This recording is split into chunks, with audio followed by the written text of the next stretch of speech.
noches, bienvenidos a Punto de Vista. Hoy hablaremos sobre niños y la disciplina. Los niños, esos seres inquietos, audaces e inteligentes, a quienes como padres tenemos la obligación de darles la mejor educación posible. Acompáñenos.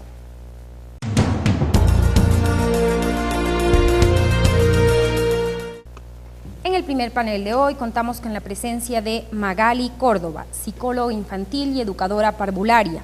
Tiene experiencia en educación inicial y recuperación psicopedagógica. Forma parte del cuerpo docente de la unidad educativa Calasanz. Está también con nosotros Silvia Vaca Gallegos, psicóloga clínica infantil. Tiene una maestría en desarrollo de la inteligencia y educación y además es directora del Centro de Investigación UNITAC, centro dedicado de manera principal al estudio de la inteligencia y la superdotación.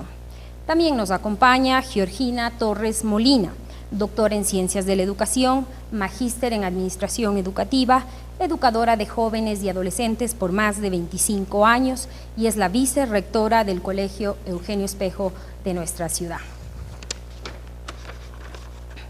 Nadie nos enseña a ser padres.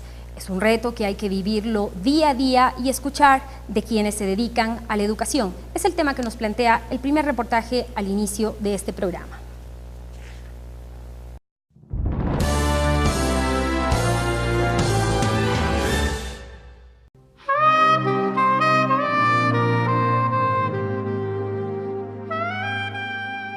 No, nadie nos enseñó a ser padres, pero yo digo que la mejor escuela para un padre es su hijo, porque está con él, nace con él, crece con él, sabe sus movimientos, sabe sus expresiones, y el padre cuando ve esa necesidad, pues inmediatamente empieza a leer y a buscar. ¿Cómo te llamas? Yo me llamo Alexander, ¿y tú cómo te llamas? Ana Julia. Bueno, con los castigos físicos hay que tener mucho cuidado, porque yo creo que una buena nalgadita, como se dice a tiempo, yo creo que es formativa cuando es apropiada, pero cuando se pasa y se convierte en que yo te pego porque es que me satisface pegarte y quiero que tú entiendas la autoridad de esta casa y quiero que tú reconozcas que yo soy el que mando en la casa, quiero que entiendas que tú eres un desordenado, un egoísta, un mal educado, o sea, tantas cosas que el padre quiere que el niño entienda con 20 y 25 y 30 y 50 correazos. Cuando las cosas se exageran, se daña su sentido, ¿no? La disciplina no es un castigo. La disciplina ayuda a que los niños aprendan a comportarse de una manera adecuada para su edad y su nivel de desarrollo. Los niños no deben sentirse amenazados ni temorosos. Debemos enseñarles con amor, respeto y libertad. En el niño todo se consigue poco a poco. Como usted sabe, la educación es un proceso que inicia desde el niño desde temprana edad. Tenemos la oportunidad nosotros de tener niños pequeños y desde esa edad el niño se le va inculcando los valores, se los educa en valores, de tal manera que el niño llegue a respetarse a sí mismo y respetar a los demás. Uno de los ejes transversales de la educación es la afectividad. Entonces uno al niño se le gana dándole cariño. Si usted da cariño, recibe cariño. Sobre todo, uno de los errores más comunes que se dan en este tiempo, y creo que de ancestros nos viene, es la comparación que nosotros realizamos entre un hijo y el otro. Otro problema y muy grave es la sobreprotección que nosotros les damos como madres o como padres a nuestros hijos. ¿Por qué? Porque la protección y el amor es bueno, pero con medida. Los niños necesitan algún tipo de intervención por parte de los adultos que los oriente y los protejan. Siempre las decisiones que una persona tome y las decisiones que un niño debe ir aprendiendo en su hogar dependen muchísimo de la formación de sus padres. O sea, qué educación le están dando, el ejemplo de los padres, porque también queremos unos hijos excelentes siendo padres los peores padres. Entonces, el ejemplo arrastra muchísimo. Los padres deben reconfortar y eliminar la inconformidad. Sí, nos dejan a nosotros los profesores muchas veces solos. Yo pienso que si no hay una comunicación entre maestros y padres, la educación no tuviera frutos. Lamentablemente esta es una frase muy dicha, vivir en valores, pero los niños aprenden por imitación. Ese es el principal modo de aprendizaje de los niños, por imitación. darle cariño, porque muchas veces los niños tienen un mal comportamiento y es para llamarle la atención a sus padres. Decirle, ve, yo existo, yo estoy aquí, estoy presente. Los maestros en la actualidad conciben a la educación basada en valores, tomando como base fundamental la libertad.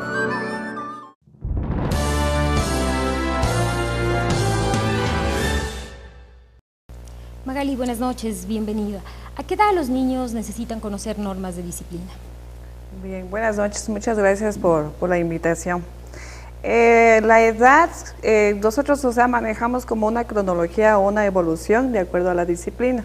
Hasta el año de edad, el niño está en su edad lactante, entonces se dice que empieza el niño a saber discriminar intuitivamente lo que le satisface. Pasado el año de 2 a 3 años, hasta 4 años, el niño vive en torno a complacer al papá y a la mamá para satisfacer. Entonces es la edad ideal donde nosotros empezamos ya a involucrarnos en normas. Luego a los 5 años se puede decir que el niño ya maneja un camino a la autonomía y hasta los 8 años el concepto de disciplina ya debe estar interiorizado. Ahora, las normas depende de quién, de los papás y la mamá, que se pongan de acuerdo a las necesidades básicas de ¿qué? De alimentación, de juego, de sueño y de vestido.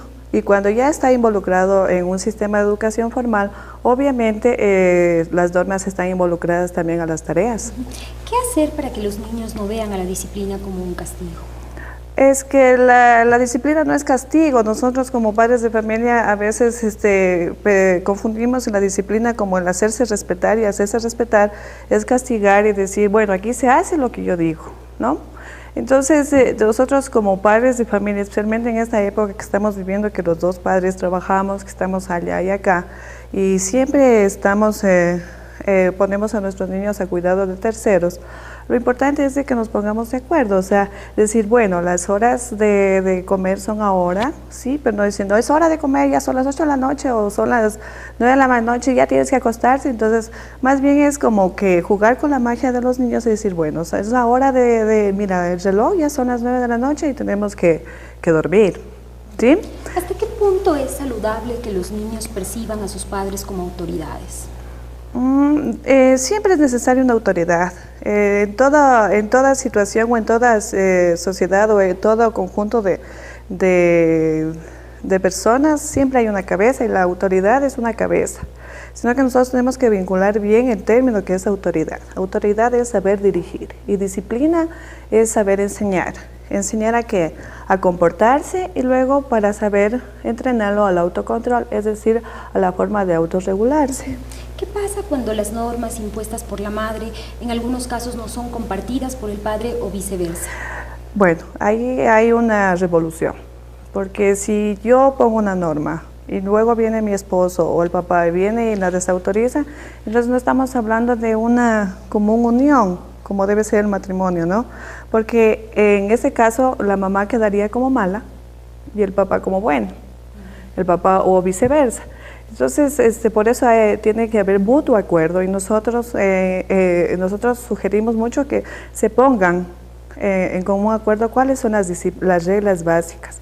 Y no vamos a bombardearlos a los niños con reglas básicas, que para esto, que para el otro y que para el otro, ¿no? Sino con 4 reglas básicas en relación a las necesidades de los niños. Está como para satisfacer cuáles son en sí la forma de comportarse dentro de casa, porque la disciplina tiene un antecedente. O sea, si no hay organización en casa, ese es su reflejo luego en la escuela, luego en el ambiente que él se encuentre.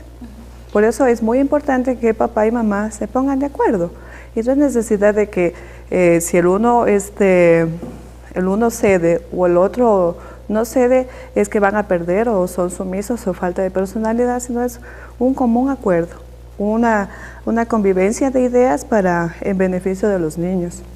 Doctora Vaca, bienvenida. ¿Quién debe guiar el comportamiento de los niños, los padres o los maestros? El primer grupo referente para los niños son los padres, es la familia. Entonces, justo hablábamos antes de pasar aquí con la doctora, y decíamos que es importante justamente la relación y la influencia que tiene la familia en los niños, porque son las personas conocidas para los niños.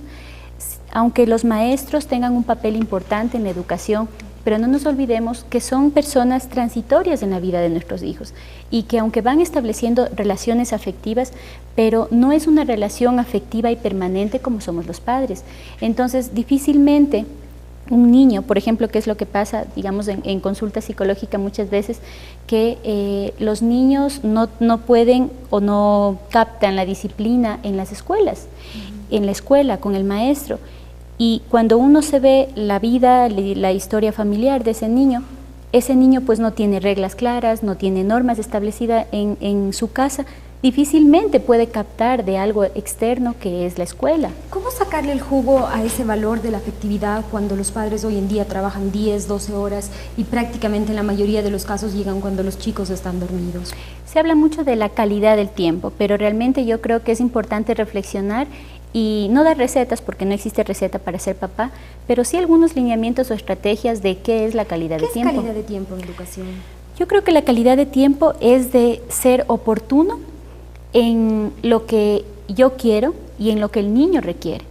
Es tratar de ser oportuno en las necesidades del niño y en las necesidades del padre, de los padres, que se refiere a las necesidades de la familia. Entonces, yo creo que la oportunidad y de cómo yo dirijo mis actividades, por ejemplo, puntualmente, depende de la edad, como decía Magali, mucho de los niños, pero yo voy a tener que actuar de acuerdo a las necesidades de un niño pequeño, puntualmente un niño de 4 años, o sea, tal vez el niño de 4 años no necesita ver la televisión o no necesita estar con un diálogo conmigo, sino que necesita que el papá se ponga a jugar con él, que vaya al suelo y, qué sé yo, con un rompecabezas hagan un juego. ¿Es bueno que estas normas de disciplina sean flexibles? Creo que es diferente o debemos distinguir entre flexibilidad y no ser firmes. Porque puedo ser flexible si las cosas están claras, pero cuando las cosas no están claras, no puede existir flexibilidad. Yo creo que primero, rescatando lo que dice Magali, es importante llegar a un acuerdo entre la pareja y establecer cuáles son las normas que existen en la casa. Y bajo esas normas podría existir flexibilidad, pero no es flexibilidad cuando yo hoy digo una cosa, mañana otra y pasado otra. Eso no es flexibilidad, eso es simplemente que las cosas no están claras o las reglas de juego no están claras dentro de una familia. ¿Cómo hacer para que las recompensas que los padres solemos dar por buen comportamiento no se excedan? Yo considero que todo también va de acuerdo a un proceso evolutivo.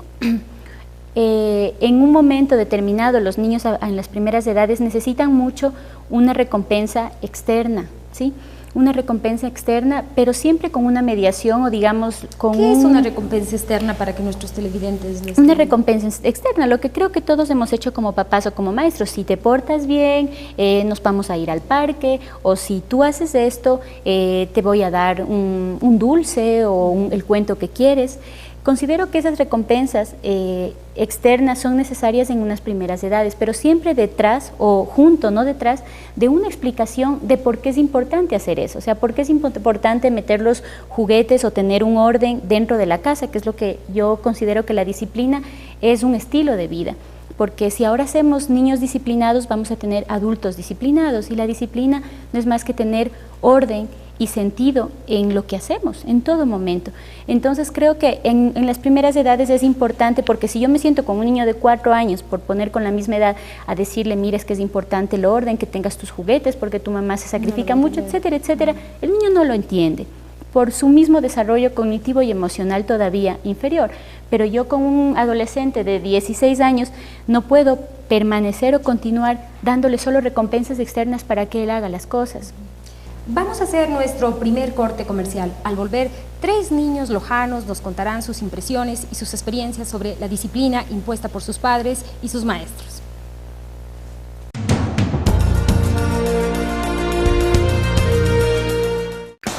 Escoger la universidad en la que se cursará una carrera profesional es quizá una de las decisiones más importantes en la vida. La UTPL te ofrece una sólida formación profesional que a través de la gestión productiva te permite financiar hasta el 90% de tus estudios. Nuestra planta docente cuenta con más de 171 profesores en doctorados en universidades de todo el mundo. Mejores y mayores conocimientos hacia los estudiantes y al mismo tiempo potenciar la investigación que hacemos dentro de nuestra unidad. Calidad investigativa. esquemas internacionales de estudio. Podemos saber que hay muchas cosas que se pueden hacer y además que nosotros las podemos hacer y estamos dando un primer paso. Accedes a servicio de internet, transporte, bibliotecas, laboratorio y seguro contra accidente. Decide ser más.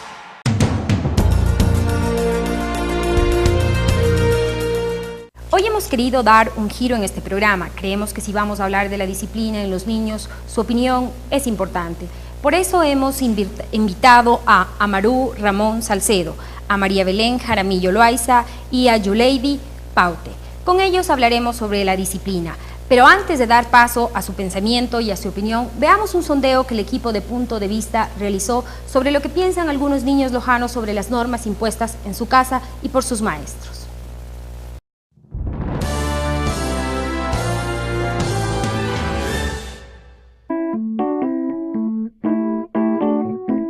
Yo llego de la escuela, hago los deberes o también sé jugar con mi hermanito pequeño.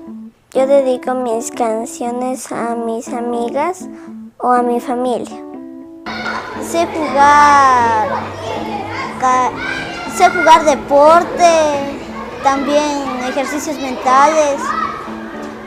¿Cómo qué?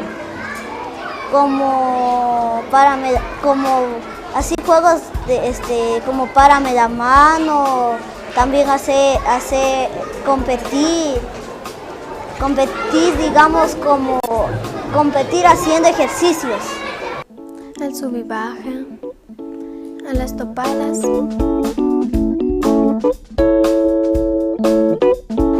Nos dicen que no hay que ser malcriados, que hay que escuchar al profesor. Ser educada, no desordenar la casa, que debo ser respetuosa. Quiero ser veterinaria, doctora y profesora de baile. Me gustaría ser científico. Me gustaría ser cardióloga. Bióloga.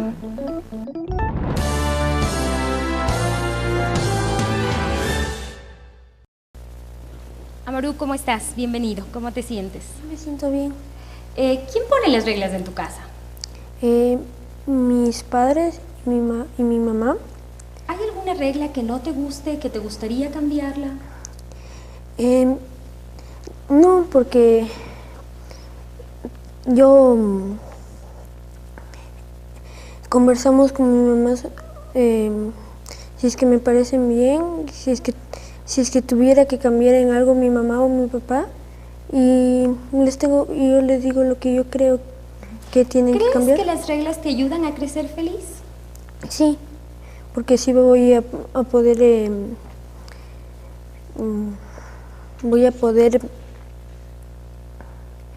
¿crecer, por ejemplo?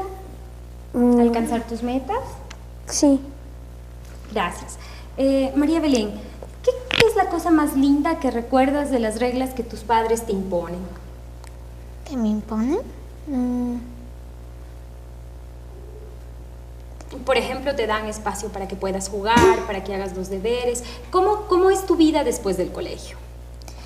Yo después del colegio llego a mi casa, almuerzo, descanso unos 10 minutos, hago las tareas, me cambio de ropa y los días que me toca el curso de piano, me tengo que ir, por ejemplo, el lunes y el jueves, de 6:15 de la tarde a 7:45 de la noche. ¿Y el curso de piano te parece muy pesado o lo llevas bien, te diviertes? Sí, me divierto, es bonito. ¿Qué más te gusta hacer, María Belén? A mí me gusta jugar básquet, me gusta la natación, me gusta ir a sacar a mi perro a pasear por la manzana de mi barrio. ¿Cómo se llama tu perrito? Sherkan. ¿Y a él lo educas? ¿Tiene normas, por ejemplo, el perrito? ¿Cosas que puede hacer, cosas que no puede hacer? Sí. ¿Qué, por ejemplo? En las mañanas mi papi lo saca afuera para que haga las necesidades y él no puede hacer las necesidades adentro, siempre tiene que salir afuera. ¿Qué cosas te gustaría cambiar de las reglas que tienes? Ninguna. ¿Por qué no? Porque me gustan, porque mis papás dieron esas reglas para yo poder crecer y cuando sea grande ser una adulta de bien. Gracias. Yuleidi, gracias por venir. ¿Qué es para ti la disciplina? La disciplina es mantener todas las cosas en orden conmigo misma y después con los demás, para así yo poder ser una niña disciplinada con todos y primeramente en mi hogar y en mi escuela y a todo lugar que yo vaya. ¿Quién te enseñó a ser una niña ordenada? Mi madre, inculcándome en los valores y ayudándome, apoyándome para que yo pueda ser una niña educada y ser disciplinada. ¿Crees que en tu escuela hay reglas de disciplina? Sí. ¿Cuáles, por ejemplo? Llegar puntuales, levantar la mano y no hablar cuando un alumno está hablando. ¿Y te resulta muy difícil ser puntual? No. ¿Te levantas temprano? ¿No sí. te molesta levantarte temprano? ¿Qué haces para ser puntual? Primeramente, mi hermana pone el reloj, una alarma, para poderme levantar de mañana. Amaru, ¿tú eres un niño puntual? Sí. ¿Qué haces para ser puntual? Evito no demorarme mucho comiendo, tampoco cambiándome de ropa. ¿Y tú, María Belén, te acuestas temprano? ¿Te gusta acostarte temprano? ¿Cuál es tu hora específica para acostarte? A la hora que mis papás me mandan a la cama es precisamente a las 8:30 o un poquito más. ¿Y te cae bien? ¿De mañana no tienes mucha pena levantarte? No. ¿Llegas con tiempo a la escuela? Sí, a veces me demoro unos 10 minutos. ¿Te molesta cuando no llegas a tiempo? Sí. ¿Por qué? Porque a veces me cierran la puerta y no me dejan entrar. ¿Y te sientes mal? Ajá. Ok. ¿Quién te ayuda a ser puntual? Me ayuda a ser puntual mi mami y mi papi. Esta ha sido la opinión de algunos de los chicos que hemos seleccionado. Debemos de decirles a nuestros televidentes que fue muy duro seleccionar a estos niños, pero queremos dar una visión integral sobre que los niños piensan y cuánto valoran la disciplina. Acompáñennos, por favor.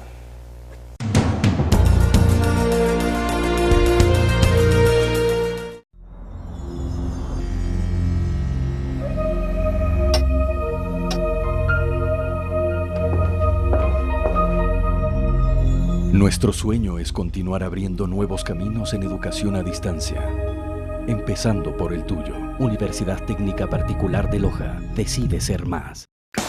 Escoger la universidad en la que se cursará una carrera profesional es quizá una de las decisiones más importantes en la vida. La UTPL te ofrece una sólida formación profesional que a través de la gestión productiva te permite financiar hasta el 90% de tus estudios. En la UTPL accedes a intercambio estudiantil con universidades del extranjero. Santiago de Chile. La Católica de Chile. Podías tener amigos alemanes, como chinos. Cuba, donde estuve en un seminario de economistas a nivel internacional. 1.000.000 de ventajas y solo está en uno mismo poder tomarlas. Su calidad académica se refuerza con seminarios presenciales o vía satélite, con profesores nacionales e internacionales. Decide ser más.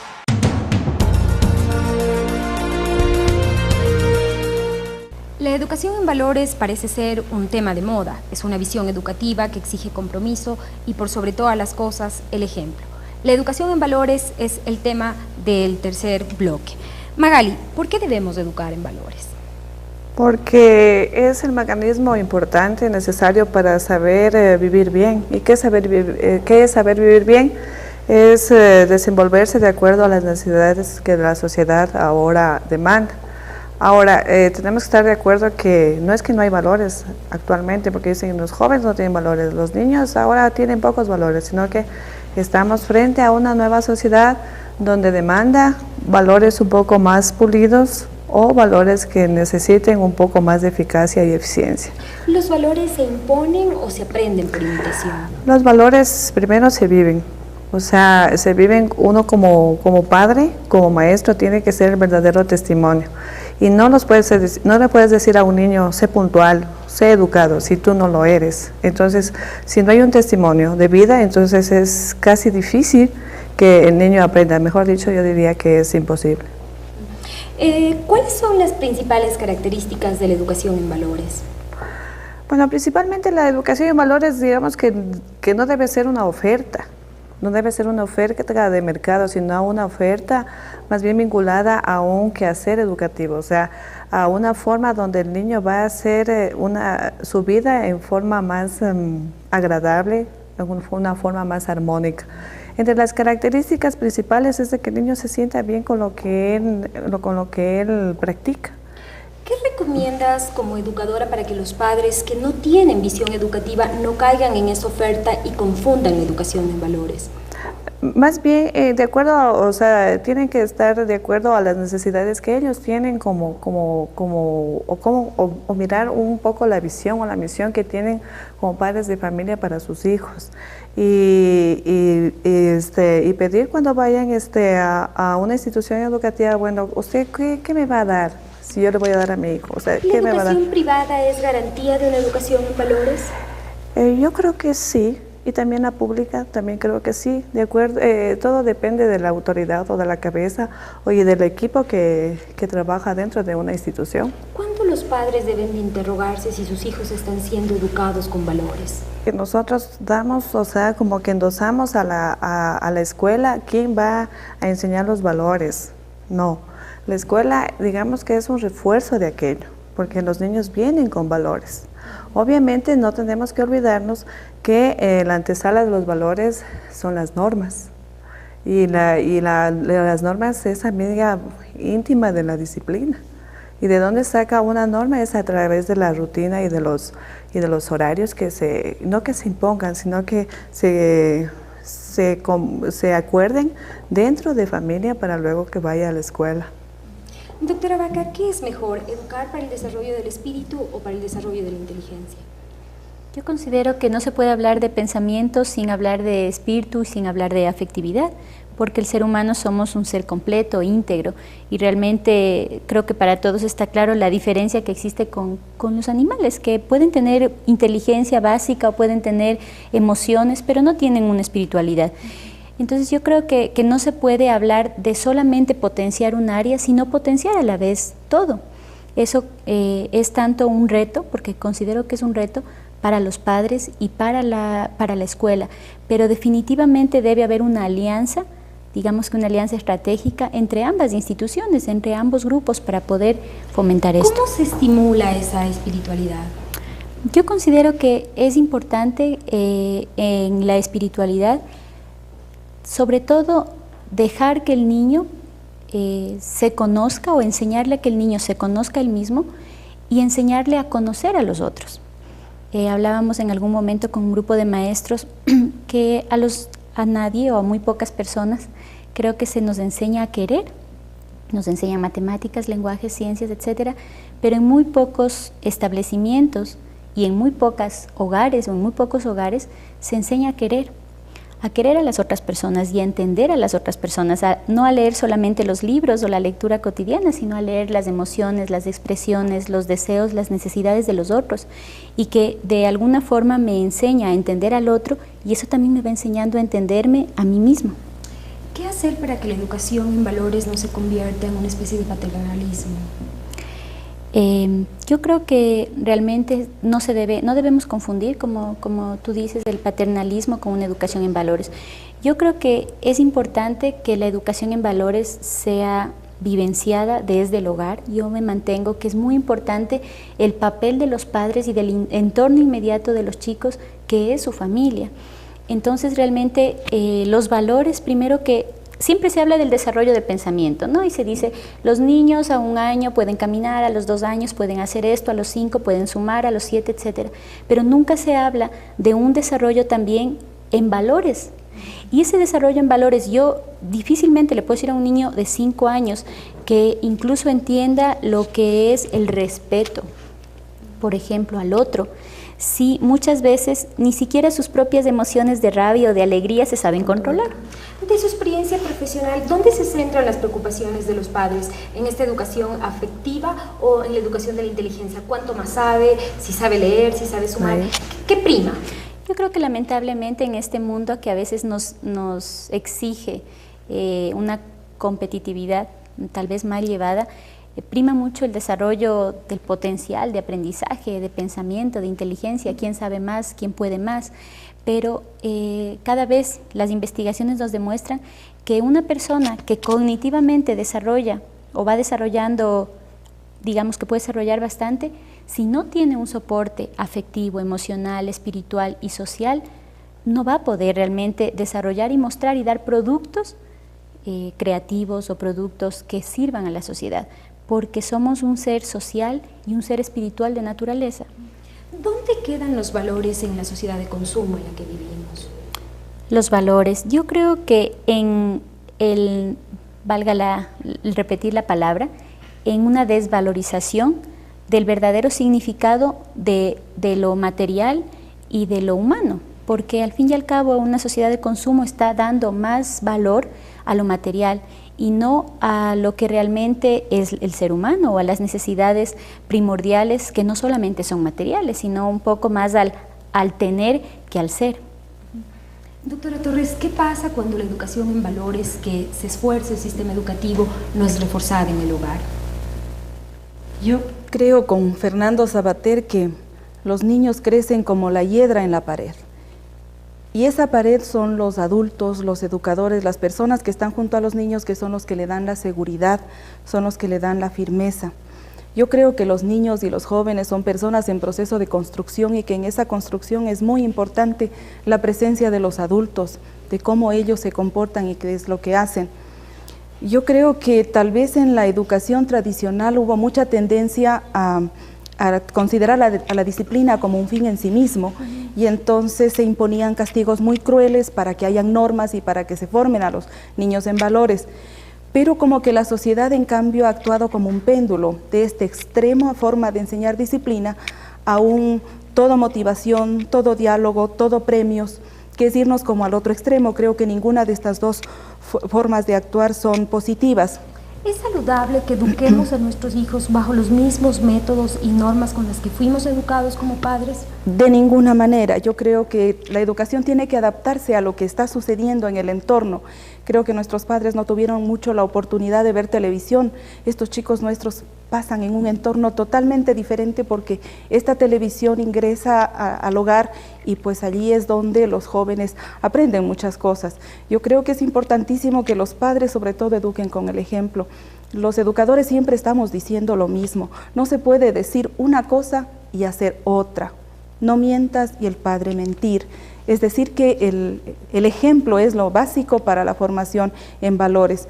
Creo también que la familia está delegando demasiada responsabilidad a las instituciones educativas en cuanto a formación en valores, porque los valores se forman básicamente en la familia, con el ejemplo de ellos. Luego creo que es la escuela, sobre todo el nivel básico, en donde se refuerzan estos valores. En el colegio realmente los docentes podemos ayudar o fortalecer esta área, pero ya los valores vienen casi consolidados, podríamos decir. Entonces ya es una lucha un poco más contracorriente cuando ya tenemos jóvenes en las aulas, porque ya su forma de pensar, ya todo aquello que fue recibiendo lo llenó realmente su espíritu y él ya tiene una forma de actuar. Ya el joven sabe lo que quiere, lo que siente, lo que desea y sabe también cómo quiere ser, ¿no? De su experiencia en los dos planteles educativos en los cuales valora, ¿usted ha podido identificar un problema frecuente de indisciplina en los jóvenes, en los niños lojanos? Realmente cuando yo pienso en las dos instituciones educativas, porque trabajo en el Eugenio Espejo y en el Calasanz, en su colegio nocturno, son dos mundos diferentes, pero los problemas son coincidentes. Yo creo que uno de los problemas básicos está en el asunto del consumo de alcohol, por ejemplo, ¿sí? La necesidad de tener una vida social muy activa. Yo veo eso tanto en un ambiente como en el otro ambiente. Yo veo que los padres no están enterados de la vida social de sus hijos. Yo veo que los padres son demasiado permisivos en este sentido y ni siquiera se enteran lo que sus hijos están haciendo fuera de casa. Y eso me parece sumamente grave, no para que controlen, pero sí para que dialoguen y puedan formar, porque ya al joven las normas se le formó antes y en este momento querer decirle, pues tú ya no haces esto, el chico se le revela. Entonces creo que este es el momento, pero de acercarse realmente con una conversación muy cercana, ¿no? No en la crítica, sino en la argumentación. Silvia, ¿a qué edad podemos alertar a nuestros hijos sobre los problemas sociales como el alcoholismo del que hablaba la doctora Torres? Yo creo que alertar de los problemas sociales o de la situación del mundo, de la sociedad, creo que hay que hacerlo paulatinamente porque no es aconsejable que de repente, porque yo asumo que el chico ya tiene 13 años o va al colegio, que es lo que siempre pasa con los papás, dicen, bueno, ahora sí va al colegio y ahora tiene que hacer los deberes solos, ahora tiene que enterarse de la realidad, ahora hay que darle educación sexual y una serie de cosas que no son de repente, sino que son paulatinamente, pero obviamente respetando la edad. Es ir dando información poco a poco, gradualmente, e incluso respetando a veces las necesidades de cada niño, porque puede ser que un niño todavía no le interesa o no tiene la curiosidad, pero existen niños que son muy curiosos y que a veces de edad temprana ya empiezan a hacer preguntas de, por ejemplo, ¿y por qué esa persona está borracha? ¿Y por qué esa persona ve en la televisión? ¿Y por qué esa persona está con otra mujer? Que a veces ven las novelas, que es terrible. Entonces, no es que es muy chiquito y no vale que se entere del mundo como es tan feo. No, yo creo que la información hay que darle de acuerdo a las necesidades del niño y nunca no dar respuesta a una curiosidad, porque somos nosotros los primeros llamados como padres en saber cómo es nuestro hijo y cómo debemos llegar a los niños. Entonces yo no creo que es en la adolescencia, sino que es una información que debe ser gradualmente dada en las diferentes etapas. Yo creo que en la primera infancia, a partir de la primera infancia. Muchas veces el cariño que los padres tenemos nos lleva a mentir ciertas cosas, por ejemplo, a decir tal persona no se murió por evitarle algún tipo de dolor que se enfrente a la dureza de la vida. ¿Qué tan difícil, qué tan complicado, qué tan recurrente para su formación puede ser este caso? Yo creo que el dolor igual es propio del ser humano y una de las dificultades, por ejemplo, en diferentes trastornos, pensando ya posterior de adultos, es el no saber afrontar las dificultades y justamente el tener miedo a la frustración y sentirnos mal cuando tenemos dolor y no saber cómo afrontar el dolor. Y tanto el dolor como la felicidad son propios del ser humano y tenemos que enseñarles justamente desde edades tempranas a que sepan afrontar al dolor. Cuando le digo, pues no, este chupete o este caramelo no te lo voy a dar porque todavía no has comido. El niño se siente tan mal, pero realmente es ayudarle a que entienda y a que acepte y a que afronte ese dolor. Entonces yo creo que la educación en valores, la educación en el pensamiento, en la afectividad es gradual, es de toda la vida. O sea, lo tenemos que hacer permanentemente y no es que existe una etapa para poder educar en la sexualidad, una sola etapa o una sola etapa para desarrollar el pensamiento, sino que es permanente. ¿Cómo educar en valores desde la casa de manera doméstica? Los que no son pedagogos, ¿qué pueden hacer? Pienso que las cosas deben ser claras. O sea, yo como madre de familia, si yo quiero que mi niño sea cariñoso, obviamente debo ser cariñosa con la criatura. Si quiero que aprenda del error, tengo que aceptar cuando yo me equivoque y saber decirle y saberle explicar en términos que él entienda o que la nena entienda, saber explicar para que una vez que sabe y interioriza, entonces lo hace forma de su vida. Otra cuestión es de que no vamos a cogernos recetas, sino que de acuerdo a cómo son las necesidades, de acuerdo a cómo son las expectativas, es el momento ideal y oportuno para uno poder vincularlos a la vida. O sea, no es que tengo que decirle, sino que tengo que hacer. Porque cuando al niño se le dice, tienes que hacer eso, pero si mejor le explico, por decir, voy a la biblioteca y en una biblioteca debemos hacer silencio. ¿Por qué? Porque en la biblioteca la gente necesita estar concentrado. Si yo le explico cómo es el asunto y me voy más allá, y no solo me quedo en el hecho de que tienes que hacer silencio porque estoy en la biblioteca, sino que voy a explicar, entonces yo estoy entrenándolo al niño y a la niña a vivir en valores. ¿Es posible heredar valores, que los niños vivan con los valores que vivieron sus padres o sus abuelos o sus antepasados? Yo creo que más bien lo que se hereda son las buenas normas de convivencia, ¿ya? Porque, por ejemplo, no siempre de un padre bueno hay un hijo ejemplar, y no siempre de un hijo ejemplar hay un padre, o al revés, viceversa. Pero si nosotros sabemos adiestrarlos y sabemos entrenarlos bien, se obtienen resultados positivos. ¿Por qué, doctora Vaca, hay diferencia entre el decir haz silencio y por favor haz silencio? Es interesante uno darse cuenta que el secreto está en cómo yo digo las cosas, en cómo yo me comunico y en cómo yo expreso lo que yo requiero, lo que yo necesito.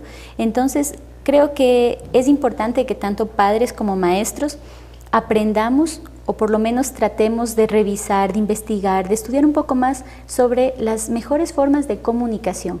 Porque a veces simplemente un alzar las cejas dice mucho más que a veces llamar la atención verbalmente. Entonces creo que los seres humanos comunicamos con todo nuestro cuerpo, con todo nuestro ser, y justamente eso es lo que tenemos que empezar a reeducar muchas personas para poder ser más directos, más explícitos y claros en lo que queremos y que el otro lo entienda. Doctora Torres, ya para finalizar, ¿cuál es su recomendación para educar en libertad y en amor? Educar en la libertad y en el amor es darle al hijo primero que nada la seguridad afectiva en el hogar.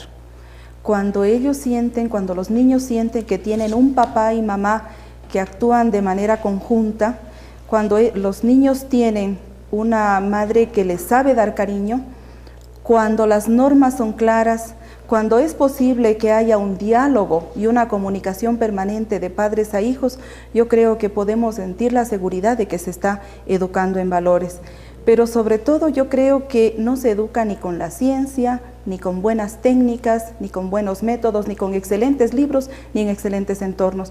Yo creo que lo que más educa es la persona del educador, sea este educador el papá, la mamá, el abuelito o la maestra, ¿no? Es la persona, el cómo esa persona tiene sus valores, cómo actúa frente a la sociedad, cuáles son sus actitudes, esas son las cosas que realmente le educan a la persona, ¿no? Magali, en la parte final y de manera muy concreta, ¿cuál es el reto que tienen los padres de hoy frente a la educación de sus hijos? Pienso que el reto principal es hacer a los niños autónomos en todo el sentido de la palabra, que les engranen tanto el conocimiento como en su forma de pensar y en su forma de ser, de que miren a su niño como un ente capaz de producir, un ente capaz de amar, sobre todo amar, porque si tengo un niño o una persona generador de ciencia y no de amor, entonces solo estamos hablando de una sola parte incompleta y tenemos que buscar el equilibrio. Ya en la parte final de este programa queremos insistir que no hemos querido dar recetas sobre educación, simplemente incitar a la reflexión del rol de los padres de hoy. Los vamos a dejar con el último reportaje donde excelentes educadores nos hablan algo más sobre la educación para nuestros hijos. Gracias por honrarnos con su sintonía.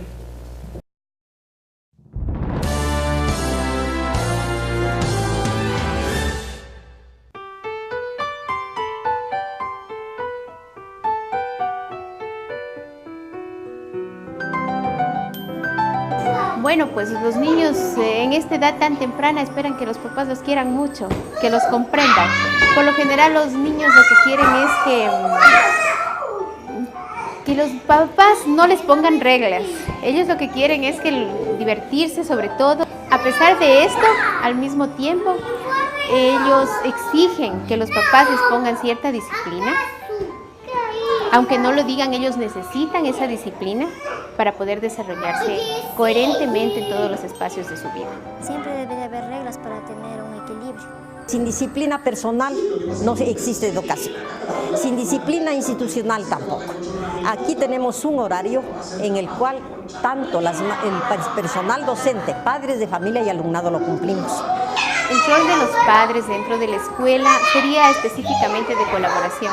La escuela no es únicamente la que educa, en todos los niveles. Los padres son los principales formadores de sus hijos. La escuela únicamente complementa las cositas que en casa no podemos entregar completamente. Por ejemplo, lo que son las destrezas motrices finas, ese tipo de destrezas, las destrezas motrices gruesas en las que los niños están fallando. Simplemente es un complemento a la escuela. Los padres de familia contribuyen a que los niños sean puntuales, porque tenemos inclusive en murales exhortándolos a que a los niños los enseñen a ser puntuales, porque la puntualidad es base de desarrollo y base esencial en el hacer educativo del establecimiento. Quisiera que la escuela sea educativa y divertida, donde los profesores sean nuestros amigos y nos respeten. La escuela debe ser de amor y compromiso. La educación en valores es un reto verdaderamente. En este momento se habla mucho de educar en valores. Anteriormente se tenía la idea que para ser padres, por ejemplo, nada más que necesitábamos tener hijos. pero en la actualidad vemos que es necesario algo más, que estos padres se formen, se eduquen para poder dentro de la familia educar niños, dándoles cariño, dándoles ternura, formando verdaderos ciudadanos útiles a la sociedad y útiles para sí mismos. Yo pienso que la forma en la que me están tratando está muy bien porque no me consienten de más y no me hacen, o sea, me tratan como deben tratarme. Tengo 6 nietos. Tengo 6 nietos. Ellos saben que van a jugar cuando van a la casa, juegan con su abuela, yo les tengo rincones de trabajo, ellos construyen, ellos juegan a tiendas, ellos juegan a bañar a la muñeca. Niño, deja ya de joder con la pelota. Niño, que eso no se dice, que eso no se hace, que eso no se toca. Los seres humanos pertenecemos a una familia que es generadora de valores y además de ser progenitora es también educadora. Que decidan por ellos, que se equivoquen, que crezcan y que un día nos digan adiós.